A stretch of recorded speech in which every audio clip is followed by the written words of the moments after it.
अभी अगर आप मुझे पूछो कि ये डिफ़िकल्ट है क्रैक करने के लिए, मैं बोलूँगा हाँ ये डिफ़िकल्ट है। अब वो टफ़ क्यों है पहले मैं उसका रीज़न बताता हूँ और फिर आपको मैं माइंडसेट की बात बताऊँगा कि आपके लिए ईजी कब जाएगा, आपके लिए टफ़ कब जाएगा। गाइज़ एक तो स्टूडेंट को ये भी एक होता है कि सर हम 12th के बाद बैंकिंग एंट्रेंस और ऐसे कोई कॉम्पिटिटिव गवर्नमेंट एग्जाम्स देते क्या। गाइज़ जैसे कि आपको पता है भले ही वो सब्जेक्ट फिजिक्स केमिस्ट्री मैथ्स ये सब्जेक्ट तीनों की तीनों इक्वली टफ है, लेकिन उसमें क्वेश्चन एक बार आपको समझ गया कि इस टाइप के आते हैं बराबर आप कर लेते हो।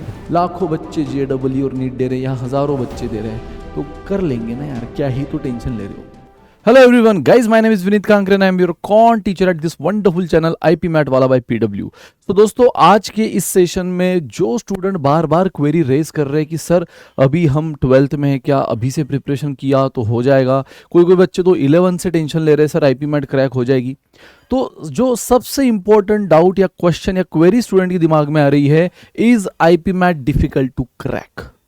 क्या IP मैट क्रैक करना बहुत डिफिकल्ट है सर, क्या हम कर पाएंगे नहीं कर पाएंगे। सो गाइज इसके पीछे आप एक मतलब आप बोलो ना एक आइडियल आंसर नहीं है ना, कि एक फिक्स आंसर नहीं है, ये डिपेंड करता है सिचुएशन पे। तो अब मैं आपको डिफरेंट सिचुएशन बताऊंगा और सिचुएशन के साथ आंसर बताऊंगा और आपको देखना है कि आप कौन से सिचुएशन में हो और आपको कौन सी सिचुएशन में आना है। ठीक है, सो यस गाइज शुरुआत करते हैं। Is IP MAT difficult to crack. तो जैसे मैंने कहा जस्ट सबसे कहा कि यार ये जो है ना इसके दो आंसर है, ये डेफिनेटली इजी है क्रैक करने के लिए, डेफिनेटली टफ है क्रैक करने के लिए। मैंने कहा ना it varies from student to student और उसकी सिचुएशन।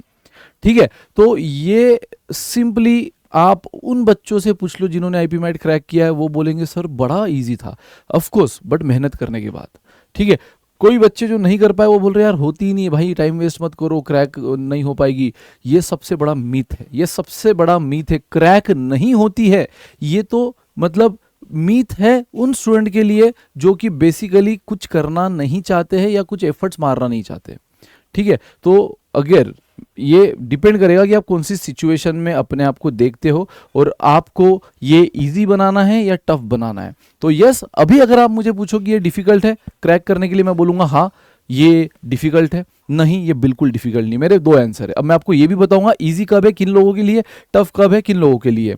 तो यस बिना देरी के शुरुआत करते। तो यस इजी इसीलिए है, मैंने कहा ना आपसे कि इजी है, बट क्यों? Why the IP MAT exam is easy to crack? Simple, less competitive compared to other exams. Guys आप JEE देखो, आप नीट एग्जाम्स देखो, लाखों एस्पिरेंट्स है, लाखों एस्पिरेंट्स। ठीक है, लेस कॉम्पिटिटिव, यहाँ पे भाई कंपटीशन कम है। ऑफकोर्स आप बोलोगे सर सीट्स भी तो कम है, बिल्कुल बिल्कुल, फिर भी जो 1:1 एक सीट के पीछे जो रेशो है ना स्टूडेंट का, वो यहाँ पे वो रेशो कम है as compare with other competitive exams जो आप 12th के बाद देते हो, जैसे कि JEE हो गया, नीट हो गया। कोई बोल रहा है सर मुझे CA करना है, तो CA फाउंडेशन का जो एक रिजल्ट का परसेंटेज आता है ना, या CA फाउंडेशन के बाद जो अदर लेवल से इंटर है, फाइनल है, उसमें जो एक पासिंग परसेंटेज का रेशो आता है या पासिंग परसेंटेज का एक ओवरऑल सिंगल डिजिट में जो पासिंग परसेंटेज होता है फाइनल तक, है ना, तो वो बहुत डिफिकल्ट टफ बन जाता है। मैं डरा नहीं रहा हूँ, मतलब आप में से जो CA फाउंडेशन कर रहा है या JEE कर रहा है या नीट कर रहा है, उन्होंने वो करना है गाइज, वो करना है। मैं बस बोल रहा हूँ कि अगर आपका एक माइंडसेट बोल रहा है कि यार मैं IP मैट भी दे दूँ क्या, IP मैट में मैनेजमेंट करियर का बहुत इन दिनों में बूम चल रहा है, बहुत ज़्यादा सुनने में आ रहा है कि यार बढ़िया करियर बन रहा है, ये पैकेज मिल रहा है वो पैकेज मिल रहा है, तो बेशक आप इसको दे सकते हो गाइस, क्योंकि अगर आप उन एग्जाम्स को दे रहे हो तो उनके कंपैरिजन में तो ये लेस कॉम्पिटिटिव है। एक सीट के पीछे जो नंबर ऑफ स्टूडेंट का रेशियो है ना, ये डेफिनेटली उन एग्जाम से कम है, so less competitive. Second guys, majority of syllabus is up to class 10th। इसलिए तो गाइस IP मैट साइंस का बच्चा भी दे सकता है, कॉमर्स का बच्चा भी, आर्ट्स का बच्चा भी, डजंट मैटर कि आप कौन से फील्ड में हो। ऐसा नहीं कि बस साइंस है तो ही दे सकते हो, जैसे कि JEE और नीट, है ना। यहाँ पे आप किसी भी बैकग्राउंड का हो, क्योंकि यार majority syllabus up to 10th है। अप टू 10th होने की वजह से ऐसा तो हाँ आप बोल सकते हो सर 11-12 में मेरा मैथ्स नहीं है, तो आपका टच नहीं है मैथ्स से, बट जो मेन सिलेबस है वो तो आप 10th तक कर ही चुके हो ना, हर बच्चा कर चुका है। कुछ सिलेबस छोड़ो तो मेजॉरिटी सिलेबस यार up to 85%, more than 85% syllabus up to 10th तक का है। तो majority of syllabus is up to class 10th। ये भी मैं मैथ्स की बात कर रहा हूँ, इंग्लिश तो लगभग वही है 10th वाला। No general awareness section. Guys एक तो स्टूडेंट को ये भी एक होता है कि सर हम 12th के बाद बैंकिंग एंट्रेंस और ऐसे कोई कॉम्पिटिटिव गवर्नमेंट एग्जाम्स देते क्या, बट यार वहाँ पे सबसे बड़ा दिक्कत स्टूडेंट को आता है जनरल अवेयरनेस सेक्शन।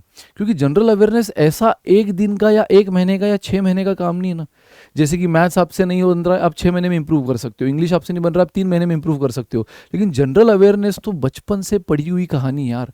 जितना आप बचपन से, नॉट बचपन लेकिन एटलीस्ट जब से आप 9-10 स्टैंडर्ड में आए, तब से अगर न्यूज़पेपर रीडिंग की आदत होती, तब से अगर क्या चल रहा है अखबारों के बाजार में, अगर आपको वो सुनने की, वो समझने की, वो देखने की आदत होती है ना।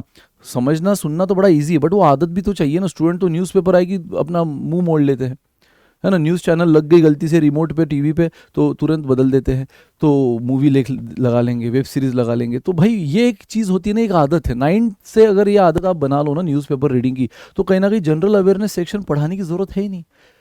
मैथ्स में, इंग्लिश में, यहाँ रीजनिंग में आपको कॉन्सेप्ट पढ़ाने पड़ते, लेकिन जनरल अवेयरनेस तो भाई है, हो चुका है, इस डेट पे ये वाली बात हो चुकी है, आपको बस याद रखना है। बट ये कितना याद रखोगे? जितनी देर में मैं ये वीडियो बना रहा हूँ उतनी देर में लाखों चीज़ें हो गई है देश भर में। तो पढ़ने की आदत होनी चाहिए गाइज। तो इसीलिए ये एक सेक्शन स्टूडेंट के लिए नाइटमेयर बन जाता है, ये एक स्टूडेंट को डराता है ये सेक्शन, ठीक है। बट अगेन उन स्टूडेंट को जो इन हैबिट से दूर है, पढ़ने की आदत, रीडिंग हैबिट, न्यूज़पेपर की, एटलीस्ट न्यूज़पेपर की आदत, बराबर। तो ये एक चीज यहाँ पे नहीं है। आईपी मैट देख लो, रोहतक, इंदौर या जिप मैट देख लो, कहीं पर भी जनरल अवेयरनेस सेक्शन नहीं है। इंटरव्यूज में definitely general GK related question पूछे जाते हैं, बट वो ऐसा नहीं कि बहुत पुराना, सदियों पुराना पूछ लिया। वो जनरली करंट अफेयर्स पे पूछे जाते हैं। करंट अफेयर्स मतलब जो विद इन द ईयर हुआ है, तो उतना तो आप अब न्यूज़पेपर पढ़ ही लोगे, है ना। जब आपको पता चला है कि उसके बेनिफिट है पढ़ने के, तो उतना तो आप पढ़ ही लोगे ना। नहीं पढ़ना शुरू किया हो तो अब आदत डाल दो। तो करंट अफेयर रिलेटेड कि भाई उस साल में कोई वर्ल्ड कप हुआ होगा, वो किसने जीता, उसमें मैन ऑफ द टूर्नामेंट कौन बना, ठीक है, रनर अप कौन सी टीम थी, बेसिक मतलब वो स्पोर्ट्स रिलेटेड हुआ। फिर पॉलिटिकल अगर कुछ हुआ होगा उस साल में, बड़ा सा इलेक्शन वगैरह किसी स्टेट में या सेंट्रल में, तो वो पूछा जाएगा। तो ऐसी चीज़ें बेसिकली होती है करंट अफेयर रिलेटेड, वो आप कर सकते हो। बट जनरल में दो चीज़ें होती है ना, करंट अफेयर और एक स्टैटिक्स। स्टैटिक्स तो बहुत पुरानी चीज़ें भी आ जाती है यार। तो जनरली इंटरव्यूज में वो सिर्फ करंट अफेयर पूछते हैं, लेकिन अगर इसका कोई सेक्शन होता, जैसे कॉन्ट्स होता है, रीजनिंग होता है, वीआरसी होता है, वैसे कोई जनरल अवेयरनेस का सेक्शन होता ना एपी मैट में, तो स्टूडेंट को ये बड़ा टफ लगता, वो जो पढ़ते नहीं है। बट द बेस्ट पार्ट वो नहीं है गाइस, है ना। आईपी मैट की किसी भी एग्जाम में जनरल अवेयरनेस सेक्शन नहीं है, तो अगेन आपके लिए आसान बन गया। सो लेस कॉम्पिटिटिव है, 10 तक का ही मेजोरिटी सिलेबस है, जनरल अवेयरनेस नहीं है।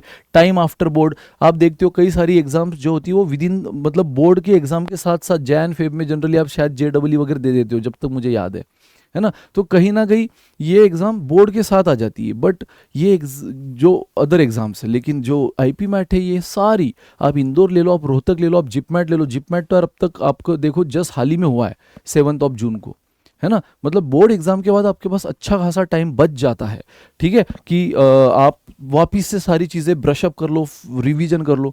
पूरा साल प्रिपरेशन किया, लेकिन बोर्ड एग्जाम में उससे टच चला गया, है ना, वो 1.5-2 महीने का गैप भी पड़ गया, तो आपके पास वापिस 1.5-2 महीना है उसको रिवाइज करने के लिए। English section is manageable guys. English section जो वीआरसी सेक्शन है, जो बहुत क्रूशियल है आईपी मैट एग्जाम में, वो बड़ा ईजी भी है, मैनेजेबल है। तो अगेन आप जो टाइम जेडब्ल्यू नीट के लिए दिन भर देते हो, मैं हमेशा बोलता हूँ आईपी मैट को कोई 8-8, 9-9 घंटा लेकर बैठने की जरूरत नहीं, लाइक जेडब्ल्यू और नीट। इसको सिंपली 2 घंटा इनफ है दिन के। आपकी ग्रास्पिंग अगर अच्छी तो उससे भी कम, आपकी ग्रास्पिंग थोड़ी कम है तो थोड़ा सा और ज़्यादा, लेकिन बस 2 घंटे के लगभग इज सफिशिएंट। क्योंकि यार इसमें देखो ना, इंग्लिश है, रीजनिंग है और मैथ्स है। मेजॉरिटी स्टूडेंट को जो प्रिपरेशन करनी होती है, टाइम देना होता है, मैथ्स के लिए देना होता है ना। इंग्लिश मैनेजेबल है, मेजॉरिटी स्टूडेंट का तो अच्छा होता ही है। जिनका नहीं भी है वो कम टाइम में वो इंप्रूव कर सकते हो, क्योंकि गाइज अगेन अप टू 10 तक का है। तो ऐसा नहीं कि फिजिक्स, केमिस्ट्री, मैथ्स तीनों एकदम तगड़े सब्जेक्ट, तीनों को इक्वल टाइम देना पड़ता है, तीनों टफ है, तीनों इक्वली मतलब लेवल ऑफ डिफिकल्टी रखते हैं। यहाँ ऐसा नहीं है।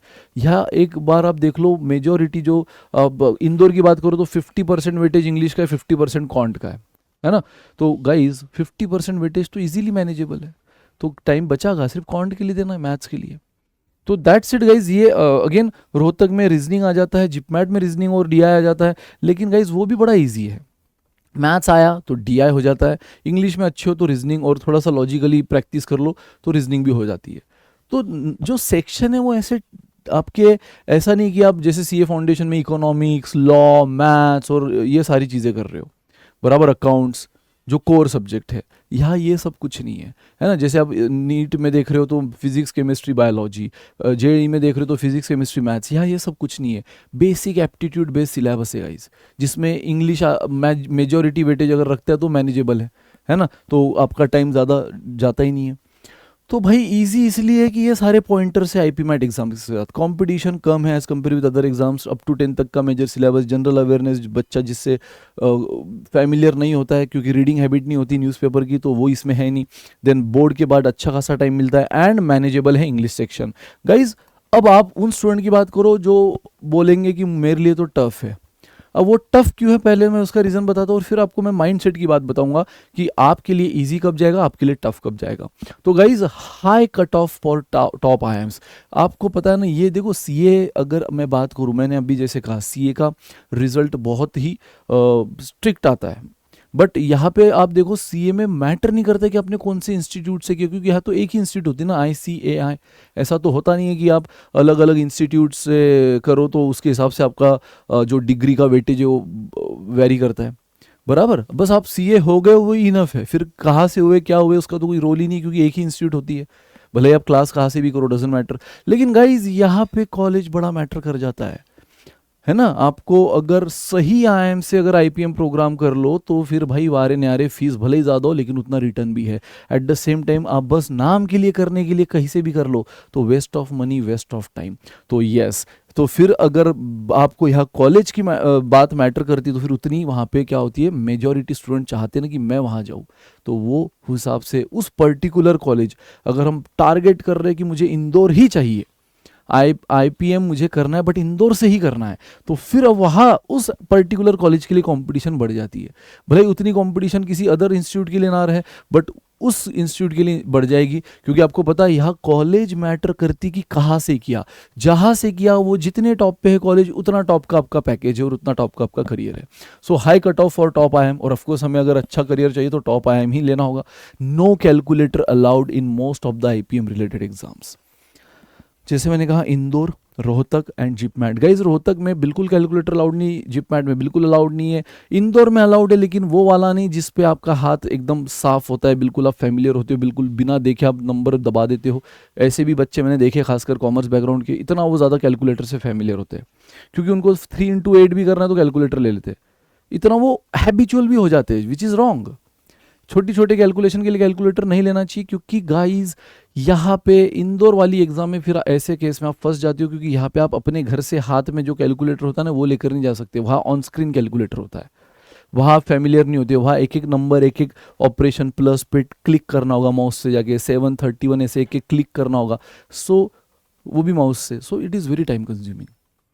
तो इसीलिए छोटे मोटे कैलकुलेशन अगर आपको करना है तो वर्बली करो, और बड़े कैलकुलेशन के लिए calculator low, but most of the exam में कैलकुलेटर है ही नहीं, तो वहाँ बड़े कैलकुलेशन भी हमें ओरली करना है, मन ही मन करना है, रफ में करना है, जैसे कि रोहतक जिपमैट में नहीं और इंदौर में है तो ऑन स्क्रीन वाला है।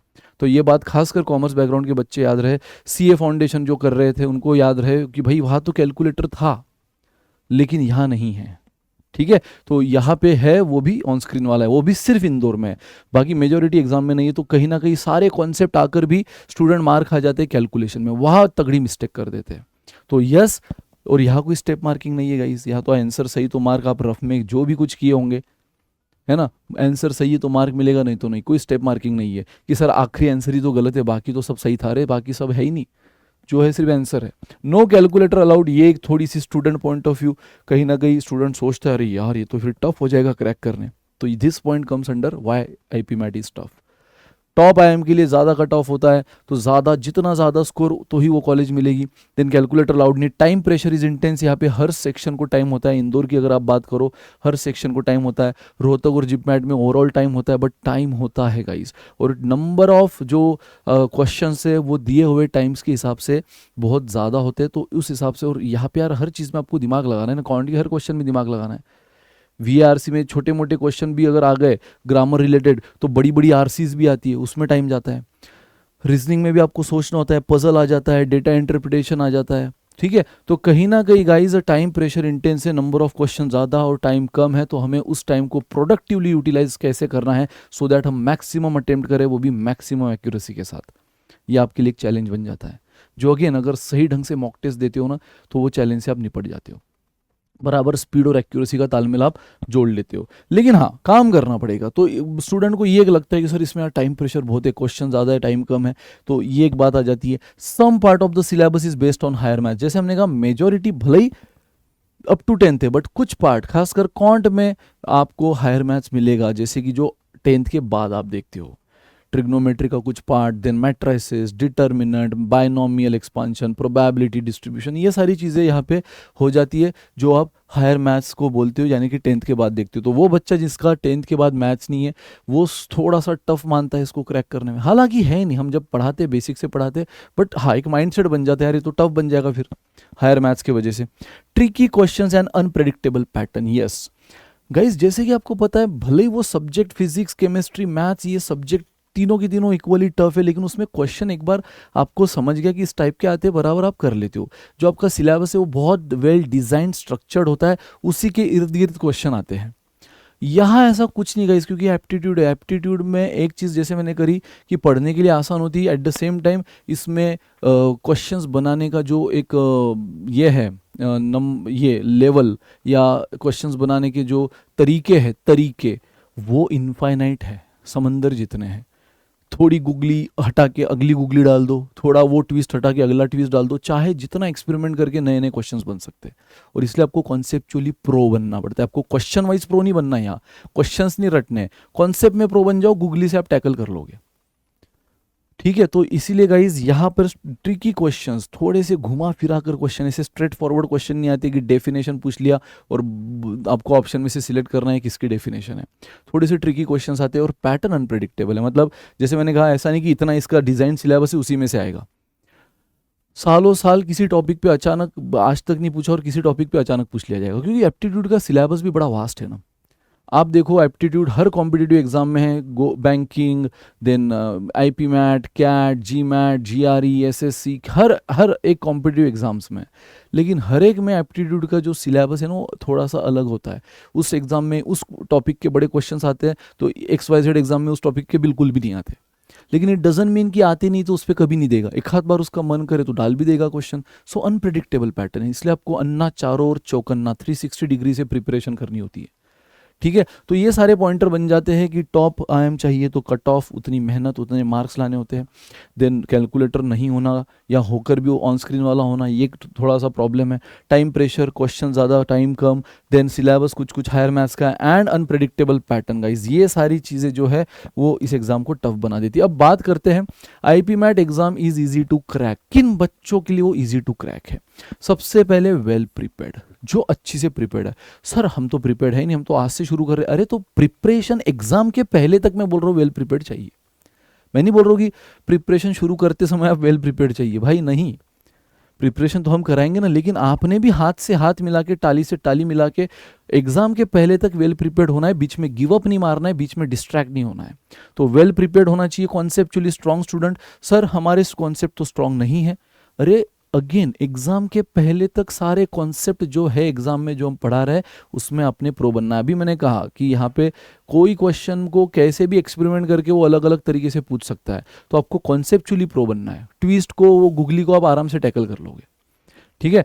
Then with good time management, जैसे मैंने कहा सिर्फ पढ़ाई पढ़ाई पढ़ाई पढ़ाई कर रहे हो, प्रैक्टिस कर रहे हो, लेकिन आपने मॉक टेस्ट दी ही नहीं, आखिरी तक बस वही आप प्रैक्टिस कर रहे हो बिना टाइम दिए। मतलब जो टाइम के साथ मॉक टेस्ट क्या होती है, मॉक टेस्ट आपकी रियल एग्जाम का एक प्रोटोटाइप होता है ना, रियल एग्जाम का एक पैटर्न होता है जो आप टाइम के साथ देते हो, उसी टाइम जोन के साथ जो कि आपका रियल एग्जाम में भी होता है। 2 घंटा है तो यहाँ भी 2 घंटे, सेक्शनल टाइम है तो यहाँ भी सेक्शनल टाइम, तो वो दोगे तो ही तो आपका माइंडसेट होगा कि मेरे से कितने question with in the time बन रहे हैं, कितने क्वेश्चन अभी मैं पीछे जा रहा हूँ, कितना स्पीड मुझे और बढ़ानी है।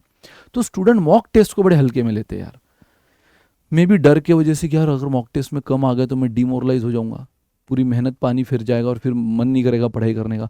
ये नहीं है गाइस, मॉक टेस्ट को हमेशा पॉजिटिवली लो, इसको रियलिटी चेक की तरह लो। कम आने दो, कम आने से आपको पता चलेगा आप कम कहाँ जा रहे हो, वीकनेस कहाँ है, उस पर आप काम करोगे और बढ़ाओगे अपनी स्ट्रेंथ को, ठीक है। तो yes, good time management skill सीखना चाहिए, जो कि मॉक टेस्ट से सीखोगे। तो मॉक टेस्ट को हल्के में ना लो, एग्जाम के पहले तक अच्छी खासी मॉक टेस्ट आपको देनी होती है। School level maths mastery, yes, मैं नहीं बोल रहा हूँ कि 10th के बाद वाला मैथ्स में आप हमेशा कंपलसरी रखो। आप बोलोगे सर हमारे स्कूल में है ही नहीं, हम क्या करें, हमें मिला ही नहीं, हम क्या करें, हमें लेना ही नहीं, हम क्या करें, तो भाई मत लो। बट अप टू 10th तक का तो मैथ्स आपका सही है ना, और नहीं है तो कर तो सकते हो ना। हम क्यों हर बार अपने इसी चैनल पे फाउंडेशन की सीरीज लाते हैं, इस बार भी ला रहे हैं, इस बार भी ला रहे हैं। पिछले सालों की आप हमारी फाउंडेशन सीरीज तो देख ही सकते हो इसी चैनल पे, लेकिन इस साल भी हम अपनी फाउंडेशन सीरीज ला रहे हैं। तो वो देखो ना, वही तो है वो स्कूल लेवल का मैथ्स जो आपको मास्टरी हम करवाने वाले हैं उसमें।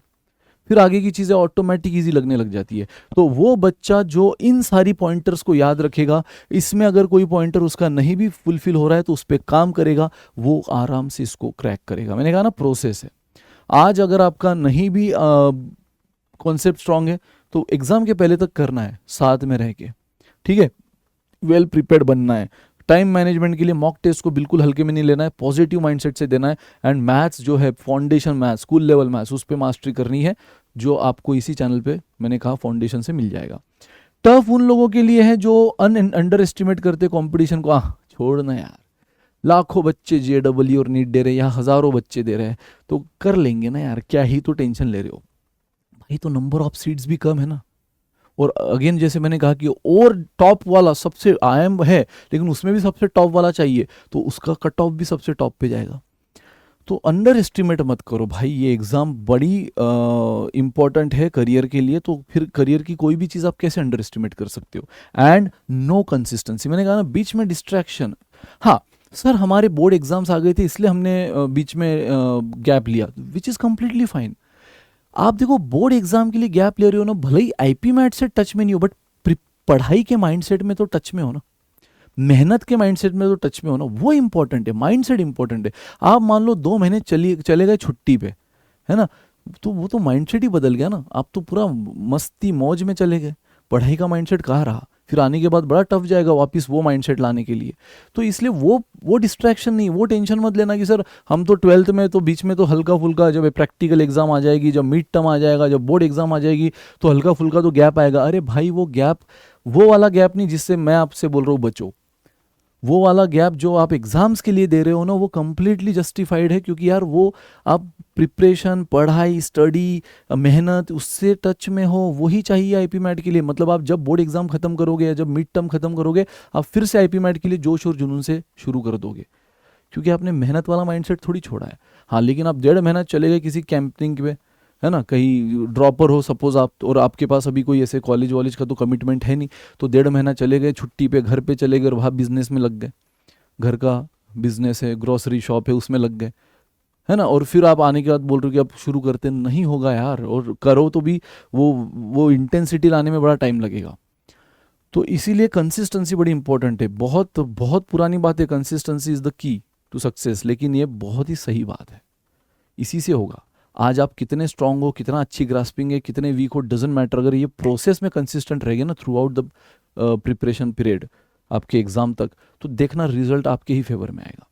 तो यस, अंडर एस्टिमेट मत करो इस एग्जाम्स को, कंपटीशन को, और कंसिस्टेंट रहो यार, दैट्स इट। तो ये एक बेसिक सी चीज़ें हैं। अगर आप अब पूछोगे सर आईपी मैट क्या हम कर सकते हैं, नहीं कर सकते, तो सारे पॉइंटर मैंने बता दिए। आप अपने आप को पूछो आप कहाँ बिलोंग करते हो।